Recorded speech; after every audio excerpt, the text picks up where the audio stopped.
Ladies and gentlemen, welcome back. We are here at the NASL studios casting some amazing NASTL stuff. Rox.Kis up against Team Liquid. Before I go into that, I want to mention the NSQ next season qualifiers will be going down. We have February 9th to March 3rd, single elimination bracket, $1,000 prize pool. Basically what it is the next season qualifiers. So season number 3, you can actually participate in this qualifiers to have a chance at participating in NASL Season 3, where we have a ton of new changes, but basically it makes it a lot more accessible for players that do qualify for NASL Season 3 to get even more money. So really, really looking forward to that, and I can't wait to see what type of games we actually see from this qualifier. But let's go ahead and see what kind of games we see from this Team League. Game 2. Liquid Hero up against Rox.Khaldor. Exactly, we have a Protoss versus Zerg and two players with an interesting record. Hero was just able to defeat Idra in the NASL Team League, so he certainly performed quite well against Zerg lately. Also took down Dimaga at the IEM in Kiev.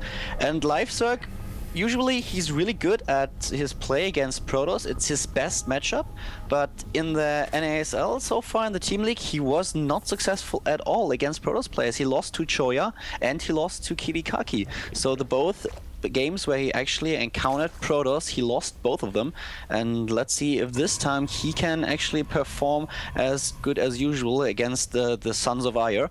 We have Live Zerg starting at the right side of the map, and Hero now just throwing down his first forge in order to get an access to his early expansion. Yeah, you know, Hero, he's been touted as having one of the most innovative and the coolest type of PvZ play that we've seen on the scene. And the reason is because we've seen such like passive play in terms of economy. He gets his expansions up really nicely, but he has such a unique style of harassing with mineral only, or very, very intense mineral type of harasses. And that's mainly in the form of zealots, in the form of warp prisms, things like that. It's a really cool style to actually see, and what he does with all that gas, instead of putting it towards units, where normally you need those gas units to defend, such as Stalkers, such as Sentries, he's been putting it into things like upgrades, things like tech. He gets High Templars really early and a lot in this matchup. So I'm really happy to see Hero yet again, another PvZ where I think he shines the most in terms of his style.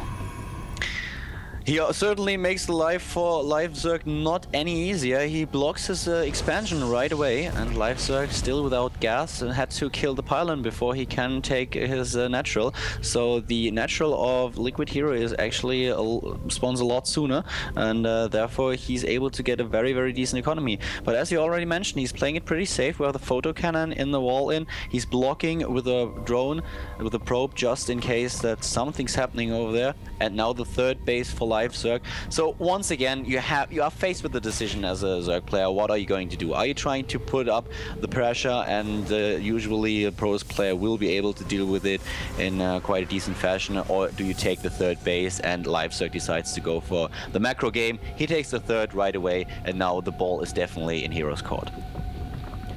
Yeah, basically what he said is, Hero, I'm forcing you to make a decision. You have to do some sort of aggression on me, because if you expand, well, he can potentially expand, but he needs to actually respond to this action, which was taking that 4-minute, 30-second hatchery. I mean, that is a surprisingly fast hatchery. You get a great drone count when you do that. So right now, Hero, what is he going to do? Is he going to do gateway pressure? Is he going to do robotics pressure?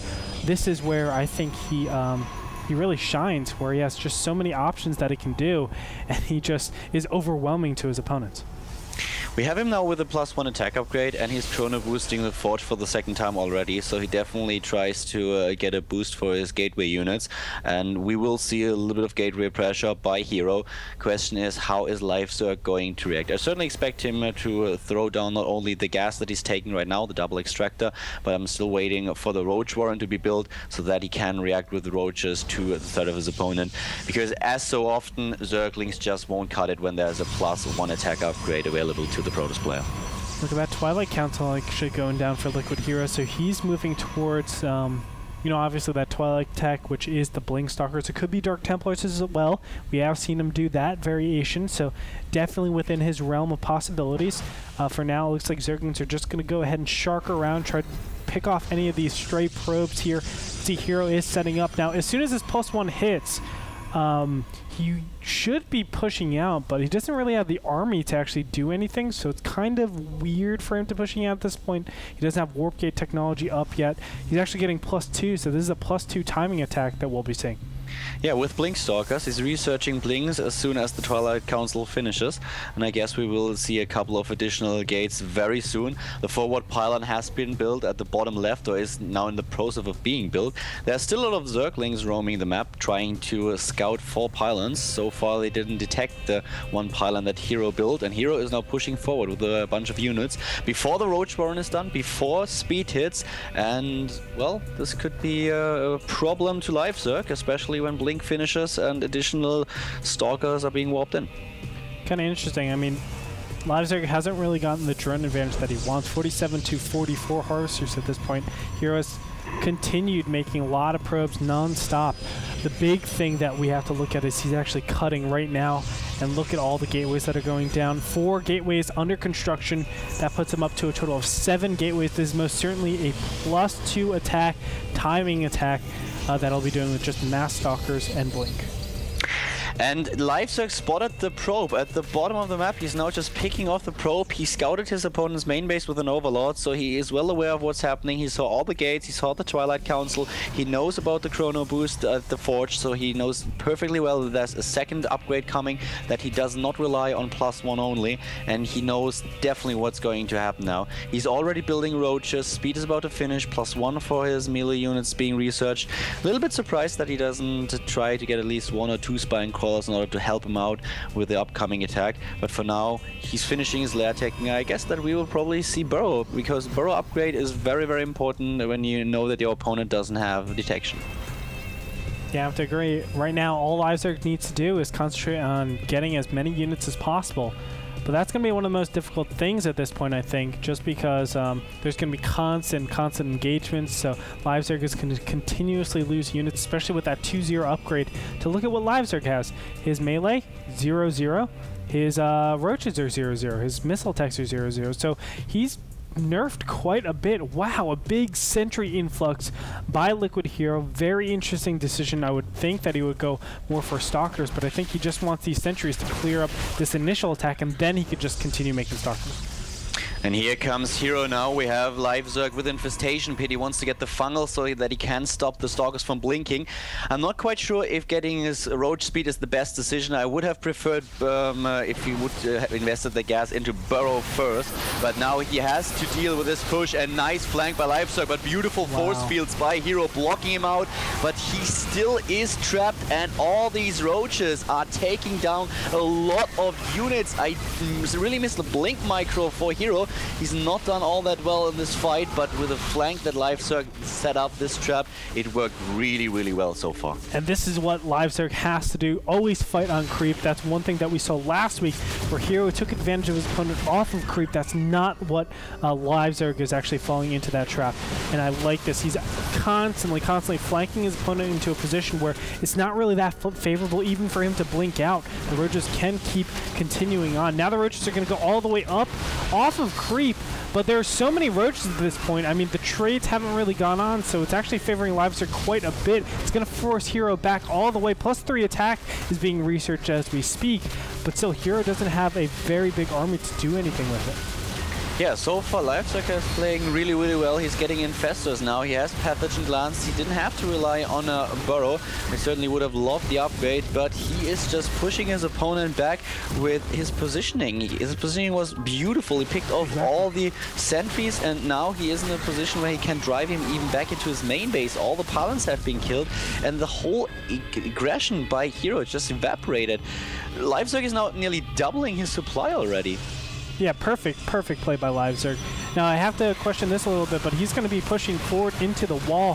He feels like he has a good enough advantage to actually take his opponent out, but no, he's going to stop right there. Infestor out on the field. That'll help so much, especially with that fungal growth, clamping those stalkers down so they can't move, and removing, obviously, the stalker count from the field. Oh my god, he needs to be so careful. There's the big fungal! Oh, that is God. horrible. All these stalkers just get caught, and he's losing every single one of them. LiveZerg is playing like perfect now. He stopped producing drones right when he had to start building units, and he was ready for everything that Liquid Hero did. And well, it's so hard for Hero to transition out of it. Obviously, he has the upgrade advantage when it comes down to the attack upgrades, but with the Infestors in the equation, there's just nothing that Hero can do right now. He can't get aggressive, and LiveZerg knows it. He's taking a fourth now, because he definitely knows that there's nothing that the Protoss player can do to punish it or to even kill it. And I love what LiveZerg's doing right now. He's just maintaining his advantage, not trying to push into an unfavorable position. It looks like, just to say that, 3 force fields are going to go down. All the units are bottled off quite a bit, but look at how many units there are. Just so many roaches, so many Zerglings. Infested Terran's going to poop down here. They're going to do a lot of damage to this wall. Is it going to be enough, though? I don't think so. But still, I mean, LiveZerg, he has Overseers in place. He has a good macro. He's continuing to expand. He's going to that hive tech, double upgrading. He's doing all the things he needs to do to stay in this game and not stay in this game, keep his advantage in this game, and make sure his opponent never, ever gets back into it. And he's just trying to prevent that third base from happening. We have a probe sneaking in and placing down a pylon, but once again the fungal hits the stalkers, and there come the roaches, picking off a lot of them. It's a really nice job by LiveZerg, containing his opponent, keeping him on 2 bases. He's already on 4. More infested Terrans go down, and we have just a huge army for LiveZerg. He's on 150 supply now, even building a Spire. The hive tech is done, and this is just a beautiful position. This is exactly what you want to happen if you are a Zerg player. Yeah, and who would have thought? I mean, Liquid Hero, definitely known to be the PvZ specialist. He's just getting absolutely crushed to LiveZerg. Of course, LiveZerg is one of the strongest, I think, Zerg players in all of Team Rox.Kis. Looking so good, but you can see this is going to be, looks like to be one of the last fights in this particular game, as Hero is just dwindling in his count with everything. Infested Terran's just doing way too much damage, and they're free. They're absolutely free. Not like Marines free, like they're actually free. This time we definitely see that LiveZerg's best matchup is his matchup against Protoss. As I've said before, he was not able to prove in the NASTL so far, but this time he takes down Hero. Hero drops to 60 supply now, and we still have 150 for LiveZerg. He's getting the Greater Spire, 16 drones at a time because he wants to saturate his 4th base now as well, but I don't think that it will come to that, as Liquid Hero is now just plumbing down in supply and about to lose this game. Yeah, and I don't think there's much life left in Hero.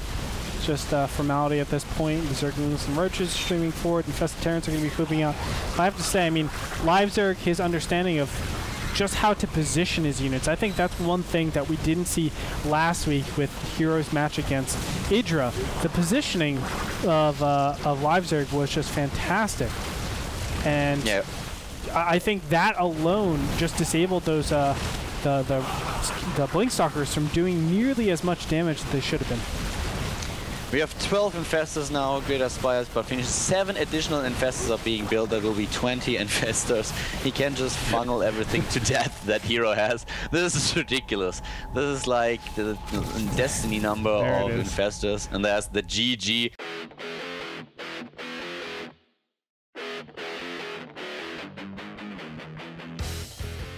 Hero losing to LiveZerg, very well played by the Zerg player from Rox.Kis. Yeah, so that means only one more game needs to be won by, of course, Team Rox.Kis. So it's getting down to the wire right now. Really, really surprising first 2 games, I have to say. You know, everybody, I think, expected Team Liquid to just dominate this particular clan war, but it shows you, I think, just the depth of this individual team league. I mean, even right now, statistically, the worst team in the entire league is just about to beat Team Liquid. So, I mean, it just shows you that the skill levels aren't too different. They're not too extreme. And Rox.Kis looking really good this clan war.